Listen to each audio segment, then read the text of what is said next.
నిర్గమకాండము 12వ అధ్యాయము. మోషే అహరోనులు ఐగుప్తు దేశములో ఉండగా యెహోవా వారితో ఇలాగ సెలవిచ్చెను. నెలలలో ఈ నెల మీకు మొదటిది. ఇది మీ సంవత్సరమునకు మొదటి నెల. మీరు ఇశ్రాయేలీయుల సర్వ సమాజముతో ఈ నెల దశమి నాడు వారు తమ తమ కుటుంబముల లెక్క చొప్పున ఒక్కొక్కడు గొర్రెపిల్లనైనను మేకపిల్లనైనను, అనగా ప్రతి ఇంటికిని ఒక గొర్రెపిల్లనైనను ఒక మేకపిల్లనైనను తీసుకొనవలెను. ఆ పిల్లను తినుటకు ఒక కుటుంబము చాలకపోయిన ఎడల వాడును వాని పొరుగువాడును తమ లెక్క చొప్పున దాని తీసుకొనవలెను. ఆ గొర్రెపిల్లను భుజించుటకు ప్రతివాని భోజనము పరిమితిని బట్టి వారిని లెక్కింపవలెను. నిర్దోషమైన ఏడాది మగపిల్లను తీసుకొనవలెను. గొర్రెలలో నుండి అయినను మేకలలో నుండి అయినను దాని తీసుకొనవచ్చును. ఈ నెల 14వ దినము వరకు మీరు దాని నుంచుకొనవలెను. తరువాత ఇశ్రాయేలీల సమాజపు వారందరూ తమ తమ కూటములలో సాయంకాలమందు దాని చంపి దాని రక్తము కొంచెము తీసి తాము దాని తిని ఇండ్ల ద్వారబంధపు 2 నిలువు కమ్ముల మీదను పై కమ్మి మీదను చల్లి ఆ రాత్రియే వారు అగ్నిచేత కాల్చబడిన ఆ మాంసమును పొంగని రొట్టెలను తినవలెను. చేదు కూరలతో దాని తినవలెను. దాని తలను దాని కాళ్లను దాని ఆంతరములను అగ్నితో కాల్చి దాని తినవలెను. దానిలో ఉడికి ఉడకనిదైనను నీళ్లతో వండబడినదైనను తిననే తినకూడదు. ఉదయకాలం వరకు దానిలోనిదేదియు మిగిలింపకూడదు. ఉదయకాలం వరకు దానిలో మిగిలినది అగ్నితో కాల్చివేయవలెను. మీరు దానిని తినవలసిన విధమేదనగా మీ నడుము కట్టుకొని మీ చెప్పులు తొడుగుకొని మీ కర్రలు చేత పట్టుకొని త్వరపడుచు దాని తినవలెను. అది యెహోవాకు పస్కా బలి. ఆ రాత్రి నేను ఐగుప్తు దేశమందు సంచరించి ఐగుప్తు దేశమందలి మనుషులలోనే గాని జంతువులలోనే గాని తొలి సంతతి అంతయు హతము చేసి ఐగుప్తు దేవతలకందరికీ తీర్పు తీర్చెదను. నేను యెహోవాను. మీరున్న ఇండ్ల మీద ఆ రక్తము మీకు గురుతుగా ఉండును. నేను ఆ రక్తమును చూచి మిమ్మును నశింపచేయక దాటిపోయెదను. నేను ఐగుప్తు దేశమును పాడు చేయుచుండగా మిమ్ము సంహరించుటకు తెగులు మీ మీదికి రాదు. కాబట్టి ఈ దినము మీకు జ్ఞాపకార్థమైనదగును. మీరు యెహోవాకు పండుగగా దానినాచరింపవలెను. తరతరములకు నిత్యమైన కట్టడగా దానినాచరింపవలెను. 7 దినములు పులియని రొట్టెలను తినవలెను. మొదటి దినమున మీ ఇండ్లలో నుండి పొంగినది పారవేయవలెను. మొదటి దినము మొదలుకొని 7వ దినము వరకు పులిసిన దానిని తిను ప్రతి మనుష్యుడు ఇశ్రాయేలీలలో నుండి కొట్టివేయబడును. ఆ మొదటి దినమున మీరు పరిశుద్ధ సంఘముగాను 7వ దినమున పరిశుద్ధ సంఘముగాను కూడుకొనవలెను. ఆ దినముల యందు ప్రతివాడు తినవలసినది మాత్రమే మీరు సిద్ధపరచవచ్చును. అదియుగాక మరి ఏ పనియూ చేయకూడదు. పులియని రొట్టెల పండుగను మీరు ఆచరింపవలెను. ఆ దినమందే నేను మీ సమూహములను ఐగుప్తు దేశములో నుండి వెలుపలికి రప్పించితిని గనుక మీరు మీ తరములన్నిటిలో ఈ దినమును ఆచరింపవలెను. ఇది మీకు నిత్యమైన కట్టడగా ఉండును. మొదటి నెల 14వ దినము సాయంకాలం మొదలుకొని ఆ నెల 21వ దినము సాయంకాలము వరకు మీరు పులియని రొట్టెలను తినవలెను. 7 దినములు మీ ఇండ్లలో పొంగినదేదియును ఉండకూడదు. పులిసిన దానిని తినువాడు అన్యుడే గాని దేశములో పుట్టినవాడే గాని ఇశ్రాయేలీల సమాజములో నుండక కొట్టివేయబడును. మీరు పులిసినదేదియు తినక మీ నివాసములన్నిటిలోనూ పులియని వాటినే తినవలెనని చెప్పుమనెను. కాబట్టి మోషే ఇశ్రాయేలీల పెద్దలనందరినీ పిలిపించి వారితో ఇట్లనెను. మీరు మీ కుటుంబముల చొప్పున మందలో నుండి పిల్లను తీసుకొని పస్కా పశువును వధించుడి. మరియు హిస్సోపు కుంచె తీసుకొని పళ్ళెములోనున్న రక్తములో దాన్ని ముంచి ద్వారబంధపు పై కమ్మికిని 2 నిలువు కమ్ములకును పళ్ళెములోని రక్తమును తాకింపవలెను. తరువాత మీలోనెవరునూ ఉదయము వరకు తన ఇంటి ద్వారము నుండి బయలు వెళ్ళకూడదు.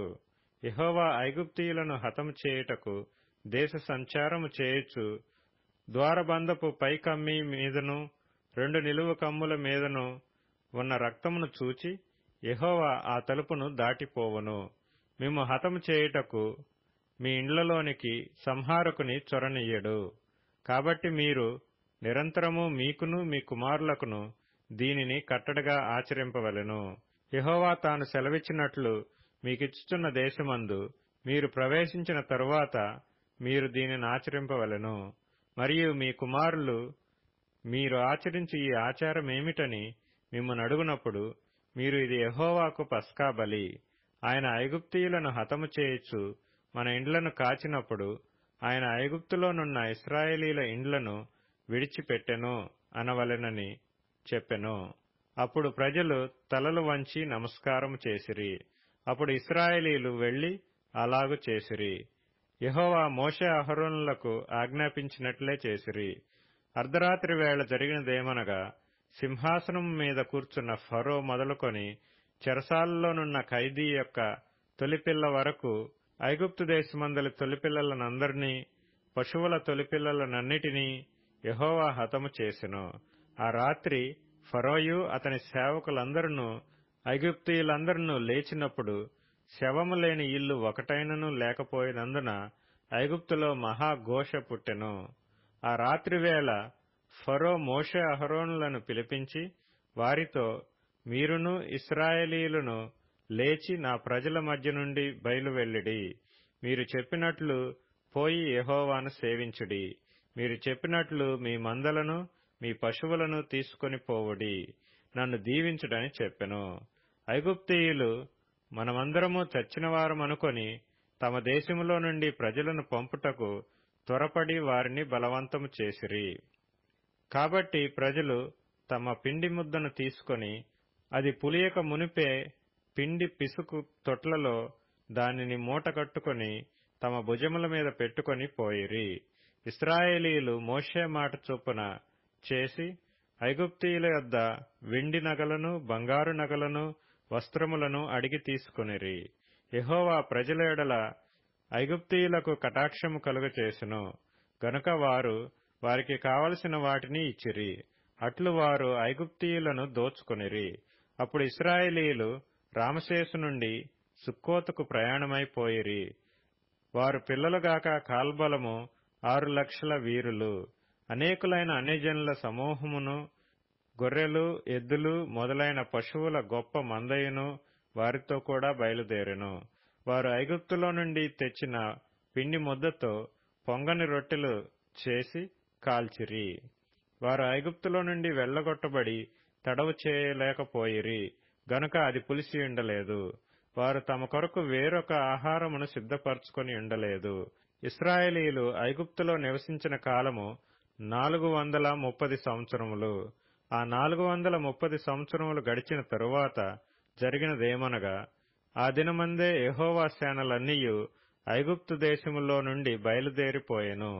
ఆయన ఐగుప్తు దేశములో నుండి వారిని బయటకు రప్పించినందుకు ఇది యెహోవాకు ఆచరింపదగిన రాత్రి. ఇశ్రాయేలీయులందరూ తమ తమ తరములలో యెహోవాకు ఆచరింపదగిన రాత్రి ఇదే. మరియు యెహోవా మోషే అహరోనులతో ఇట్లనెను, ఇది పస్కా పండుగను గూర్చిన కట్టడ. అన్యుడెవడనూ దాని తినకూడదు. కాని వెండితో కొనబడిన దాసుడు సున్నతి పొందినవాడైతే దాని తినవచ్చును.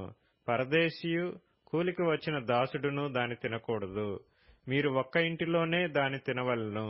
దాని మాంసంలో కొంచెమైనను ఇంటిలో నుండి బయటికి తీసుకొని పోకూడదు. దానిలో ఒక్క ఎముకనైనను మీరు విరువకూడదు. ఇశ్రాయేలీల సర్వ సమాజము ఈ పండుగను ఆచరింపవలెను. నీ యొద్ద నివసించు పరదేశి యెహోవా పస్కాను ఆచరింపగోరిన ఎడల అతనికి కలిగిన ప్రతి మగవాడు సున్నతి పొందవలెను. తరువాత అతడు సమాజములో చేరి దానిని ఆచరింపవచ్చును. అట్టివాడు మీ దేశములో పుట్టిన వానితో సముడగును. సున్నతి పొందనివాడు దానిని తినకూడదు. దేశస్థునికిని మీలో నివసించు పరదేశికిని దీని గూర్చి ఒకటే విధి ఉండవలెననెను. ఇశ్రాయేలీలందరూ అలాగు చేసిరి. యెహోవా మోషే అహరోనులకు ఆజ్ఞాపించినట్లు చేసిరి. యెహోవా ఇశ్రాయేలీలను వారి వారి సమూహముల చొప్పున ఆనాడే ఐగుప్తు దేశములో నుండి వెలుపలికి రప్పించెను.